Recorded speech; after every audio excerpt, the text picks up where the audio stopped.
Thank you. Thank you. Good morning, class of 2019. Thank you, President Tessier Levine, for that very generous introduction. I'll do my best to earn it.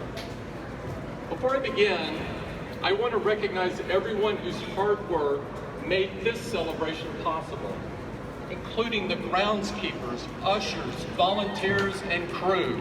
Thank you.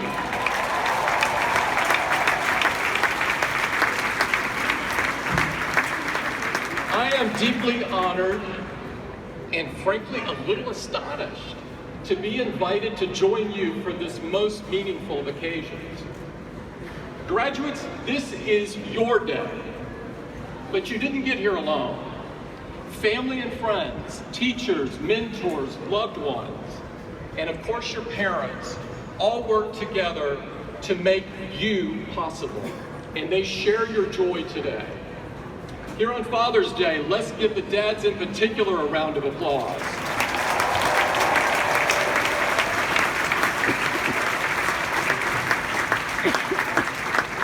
Stanford is near to my heart, not least because I live just a mile and a half from here. Of course, if my accent hasn't given it away, for the first part of my life, I had to admire this place from a distance. I went to school on the other side of the country at Auburn University in the heart of landlocked eastern Alabama.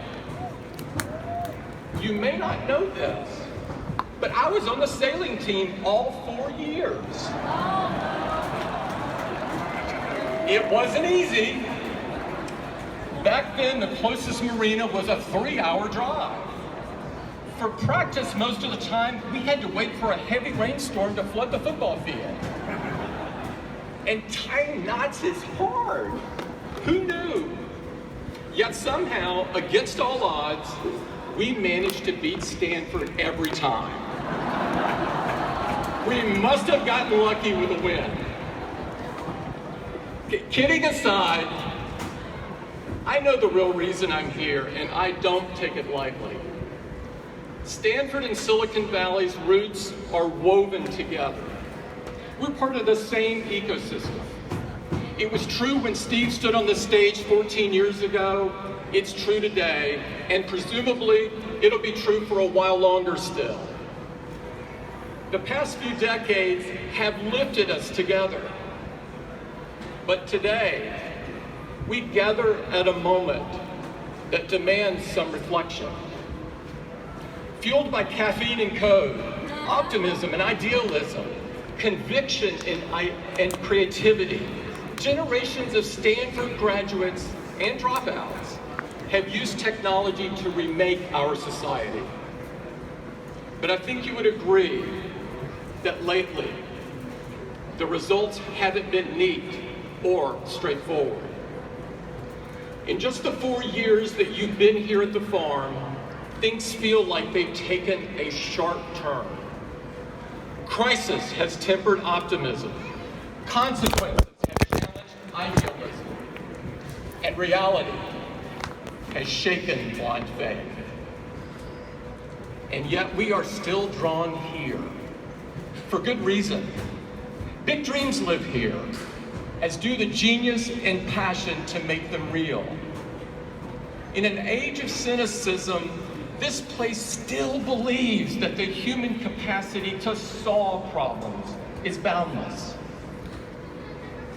But so it seems is our potential to create them. That's what I'm interested in talking about today. Because if I've learned one thing, it's that technology doesn't change who we are. It magnifies who we are. The good and the bad. Our problems in technology, in politics, wherever, are human problems. From the Garden of Eden to today, it's our humanity that got us into this mess. And it's our humanity that's going to have to get us out.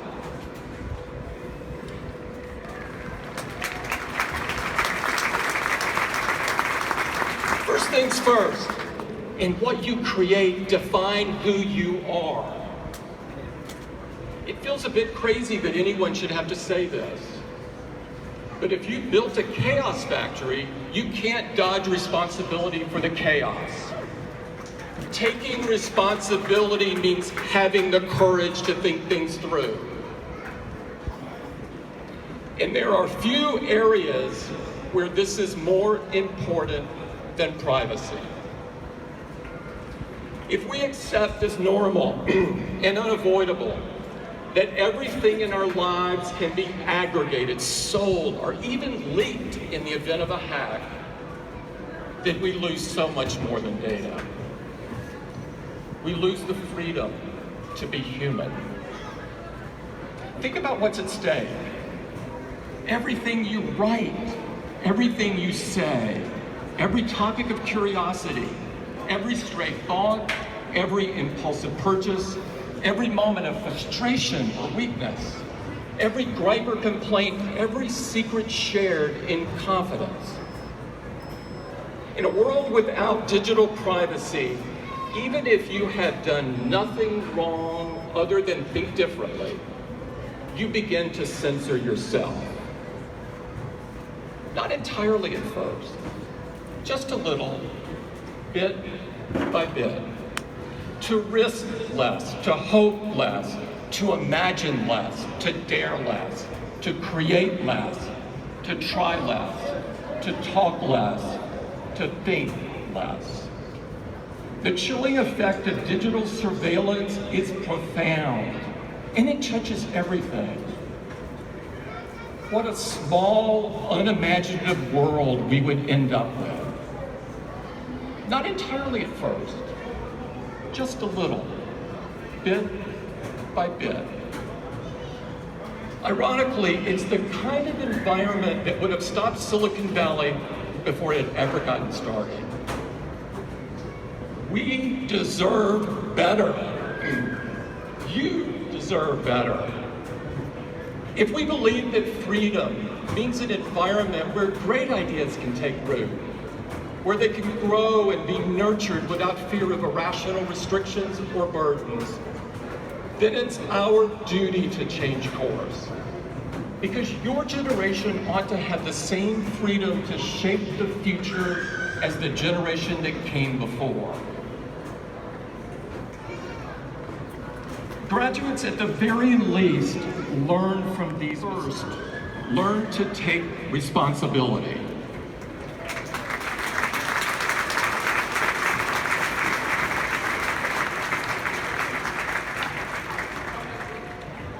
Now, a lot of you, the vast majority, won't find yourselves in tech at all. That's as it should be. We need your minds at work far and wide, because our challenges are great, and they can't be solved by any single industry. No matter where you go, no matter what you do, I know you will be ambitious. You wouldn't be here today if you weren't. Match that ambition with humility. A humility of purpose. That doesn't mean being tamer, being smaller, being less in what you do. It's the opposite. It's about serving something greater. The author Madeleine L'Engle wrote, "Humility is throwing oneself away in complete concentration on something or someone else." In other words, whatever you do with your life, be a builder. You don't have to start from scratch to build something monumental. And conversely, the best founders, the ones whose creations last and whose reputations grow rather than shrink with passing time, they spend most of their time building, piece by piece. Builders are comfortable in the belief that their life's work will one day be bigger than them, bigger than any one person. They're mindful that its effects will span generations. That's not an accident. In a way, it's the whole point. In a few days, we will mark the 50th anniversary of the riots at Stonewall. When the patrons of the Stonewall Inn showed up that night, people of all races, gay and transgender, young and old, they had no idea what history had in store for them. It would have seemed foolish to dream it. When the door was busted open by police, it was not the knock of opportunity or the call of destiny. It was just another instance of the world telling them that they ought to feel worthless for being different. But the group gathered there felt something strengthen in them, a conviction that they deserved something better than the shadows and better than oblivion. And that if it wasn't going to be given, then they were going to have to build it themselves. I was 8 years old and 1,000 miles away when Stonewall happened. There were no news alerts, no way for photos to go viral, no mechanism for a kid on the Gulf Coast to hear these unlikely heroes tell their stories. Greenwich Village may as well have been a different planet, though I can tell you that the slurs and hatreds were the same. What I would not know for a long time was what I owed to a group of people I never knew in a place I'd never been. Yet I will never stop being grateful for what they had the courage to build.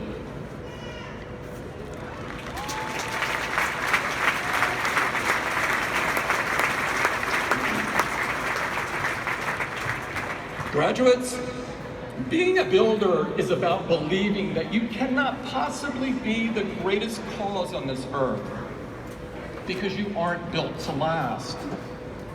It's about making peace with the fact that you won't be here for the end of the story. That brings me to my last bit of advice. 14 years ago, Steve stood on this stage and told your predecessors, your time is limited, so don't waste it living someone else's life. Here's my corollary. Your mentors may leave you prepared, but they can't leave you ready. When Steve got sick, I had hardwired my thinking to the belief that he would get better. I not only thought he would hold on, I was convinced down to my core that he'd still be guiding Apple long after I, myself, was gone. Then one day, he called me over to his house and told me that it wasn't going to be that way. Even then, I was convinced he would stay on as chairman, that he would step back from the day-to-day but always be there as a sounding board. But there was no reason to believe that. I never should have thought it. The facts were all there. And when he was gone, truly gone, I learned the real, visceral difference between preparation and readiness. It was the loneliest I've ever felt in my life, by an order of magnitude. It was one of those moments where you can be surrounded by people, yet you don't really see, hear, or feel them. But I could sense their expectations. When the dust settled, all I knew was that I was going to have to be the best version of myself that I could be. I knew that if you got out of bed every morning and set your watch by what other people expect or demand, it'd drive you crazy. So what was true then is true now. Don't waste your time living someone else's life. Don't try to emulate the people who came before you to the exclusion of everything else, contorting into a shape that doesn't fit. It takes too much mental effort that should be dedicated to creating and building. You'll waste precious time trying to rewire your every thought. And in the meantime, you won't be fooling anybody. Graduates, the fact is, when your time comes, and it will, you'll never be ready. But you're not supposed to be. Find the hope in the unexpected.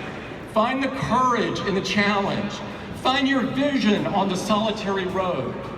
Don't get distracted. There are too many people who want credit without responsibility. Too many who show up for the ribbon cutting without building anything worth a damn. Be different. Leave something worthy. And always remember that you can't take it with you. You're going to have to pass it on. Thank you very much, and congratulations to the class of 2019.